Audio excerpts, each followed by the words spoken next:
Greetings once again, my friends, and welcome back to Drak Reviews. Wow, we've had a busy week this week. We've been able to get 2 old games done, and I didn't feel right about not doing at least one modern game, just to bring you guys up to speed on at least one game that I think is ready to review, even though, unfortunately, if you guys have gotten used to the fact that I have footage up here, I can't get this one because it's on 3DS, and I don't have a modded 3DS or any ways to be able to capture that professionally. So unfortunately there won't be any footage, but this is my review, and welcome to my review of Metroid Samus Returns. So, as far as where I'm at with this game, I have beaten it at least once, and I'm about, I want to say almost halfway into my second playthrough. That's alright, there's going to be plenty more playthroughs, so it's going to be fine, but let's go ahead and get into the story. So this is a remake of Metroid 2 Samus Returns. Now, my personal history with Metroid 2 is I never played it. I know that's a big shocker on YouTube. Most YouTubers I know of have never played it when it was hot on the Game Boy. Most of the time they come back to it on Super Game Boy, or they come back to it on an emulator or something to that effect. And my story is pretty much the same. I never had access to Metroid Samus Returns. We had a Game Boy, but all of my local game stores didn't have it. In fact, I was... again, I was a silly boy at the time, but the way I thought you could only get it, because this was the only way that I saw it advertised, was that it was given away as a serial giveaway. So you like a box top kind of giveaway. The only way you could get Metroid Samus Returns was doing this, and I was not a big winner of contests, as it were. So I knew of that commercial, but I never played the game. Technically until now. Metroid Samus Returns is really my experience with Metroid 2. And onto the actual game story, Samus is tasked with going to planet SR-388 to eliminate the Metroid threat. So you are tasked with going to the Metroid home planet and taking out the Metroids. And that's your mission. It's pure, straightforward, and simple. And as far as story is concerned, I really don't have any problems with this. This is as simple as a Metroid game usually gets. You're sent to a planet. You have to take out all the Metroids. Okay, that's pretty much all you need as far as story with a Metroid game of this kind. So I give it full marks. Visually, this is a remake long in pardon the pun, long in the making. From what I understand, they've been working on this for a while, and they decided to bring it out. I believe they were going to try and bring it out during the 30th anniversary of Metroid, and it just didn't work out. That's why we got Federation Force. But visually, it looks stunning. It looks like a whole new type of I was about to say Zelda. A whole new type of Metroid game, but still what you know and love. In fact, I said it in my tries check-in for this, is that I see a lot of fusions in playstyles and in visuals and in audio, fusing classic Metroid together with elements from Other M, from elements from Prime, and putting them all together to create kind of a new Metroid formula. And visually, it helps this here, is that we can actually use 3D textures, as well as being able to use kind of hand-drawn art. I believe that there were some backdrops in there that were hand-drawn art. And being able to use them properly, being able to use them to the most effect that they could possibly have. And so I gave it full marks on visuals. I really didn't have a problem with the way anything looked, the way Samus looked, or any of the bosses. In particular, the Metroids visually are very awesome to look at. Especially if you consider, like, the only actual way we've seen these Metroids is either through the Game Boy game or through some elements here and there in other Metroid games. For example, Metroid Fusion shows an Omega Metroid. I want to say Other M shows off the Metroid Queen and a couple of other Metroid forms in Other M. Did we see any in the Prime series? I don't think we did. Just the larval Metroid, which is fine. But visually, again, this game is stunning, and the design, especially for the Metroids, it's just great. And actually makes me wonder. This game makes me wonder overall if the AM2R remake of Metroid that Project or Dr. M64 made didn't technically inspire a lot of this, because a lot of design choices that I know he made also kind of made their way here. They could have been their creative process, but I kind of wonder. Gameplay. If I were to have any beef with this game, it really would be one particular gameplay element. But first of all, positives. This game plays amazingly. It feels like this is kind of a zero mission for Metroid 2. And Metroid Zero Mission, basically a facelift to bring the original Metroid to more modern audiences, was already incorporating elements from Super Metroid, from Metroid Fusion, to be able to come together and make a better overall game. Samus Returns does roughly the same thing. It is a zero mission for Metroid 2. It incorporates its elements well and includes new features, including like a parry or a block button where you can knock an enemy out and be able to just one-shot them, just to get yourself some extra energy in case you're low or anything like that. And I like the fact that they even made the parry an option. What I mean by that is they didn't necessarily make the parry essential. You don't have to use it to take down Metroids.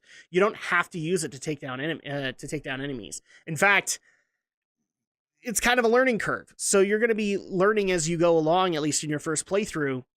But it's so amazing when you pull that thing off, and so visually satisfying when you do. So I do like the parry element. The individual aiming, or being able to hold down on the L button and aim your own reticle or an aiming laser on two targets. I have a love-hate relationship with it, because there are a lot of times where it got me into hot water, but at the same time, it was so essential for some of the puzzles that you needed to be able to take on, or even some of the boss fights. So I don't necessarily have a problem with that. My only beef with it is the integration with the touchscreen, and that seems minor. It seems like a nitpick, and frankly, yeah, it kind of is. You can access various weapons via the touchscreen. You can change the type of missile that you want to use, the type of beam you want to use. And maybe it's just my 3DS, or maybe this is a problem that other people have had, but my touchscreen didn't necessarily acknowledge, and I used both my finger and the stylus to try and swap the weapons, and it took a little bit of effort to be able to do that. In the middle of a boss fight, especially like a Metroid, like an Omega Metroid, a Zeta Metroid, you don't have time. So I had to do a lot of this stuff on the run. And again, this could be my touchscreen. Maybe I'll just run it down. I don't know. But that was a little bit of a nitpick for me, and did actually hurt the gameplay experience just a little bit. I really wish that had been cycled into other buttons. And even now, I'm still trying to figure out, like, where would you put them, because every button basically has a purpose here. But I feel like they could have at least done something with it. Make the parry more situational. I don't know. I'm like literally experimenting here, but I kind of wish that weapon swap would have been better implemented in other ways. I mean, the missile button already, you could have just said, use the R button to cycle through what you want to use. Moving on into the audio. So there really isn't any voiceover in the game, and that's okay. I'm not saying that's a bad thing. Music-wise, it's basically a remix or a redoing of the original Metroid 2 soundtrack, and it is awesome. I don't have any problems with it. I know a lot of people haven't liked it because it's on the 3DS, and so it sounds kind of tinny. I don't have that beef. It's still music that got me into the experience, so it didn't hurt my immersion or anything like that. In fact, one of the things I liked was that they took the temple theme that people might know from Metroid 2, and I have heard it. In fact, my soundtrack has it. Because I got the deluxe edition. I'm glad that they took that out and kind of redid it, but I like the fact that we got the overworld theme again, but a little bit more upbeat to signify a whole new mission. Yeah, the audio I don't really have a complaint with. I should also, because I just barely realized that I forgot to mention this. This isn't exactly the story of Metroid 2 Samus Return, or Return of Samus. They do actually add elements to it to, I'm guessing, help with some canonicity, or even just give you kind of typical boss fights that you would want. So they add, most of the time it's just they add boss fights to be able to tell the story a little bit better. And I have no beef with that either. It's actually a really great way to be able to let a story unfold. Because here's the thing, we're talking about a Game Boy game where there isn't a whole lot that you can do there, but on the 3DS there's so much that you can do. So I don't hate the idea that they added boss fights or added particular areas within SR388 that you can discover. Moving on into the replayability and the presentation. Replayability, if you've never played a Metroid game before, it's there. You can 100% this game, and in fact, there's tons of replayability, because not only can you beat your best time, because this is, Metroid is the founder of speedruns, or at least the founding game of speedruns.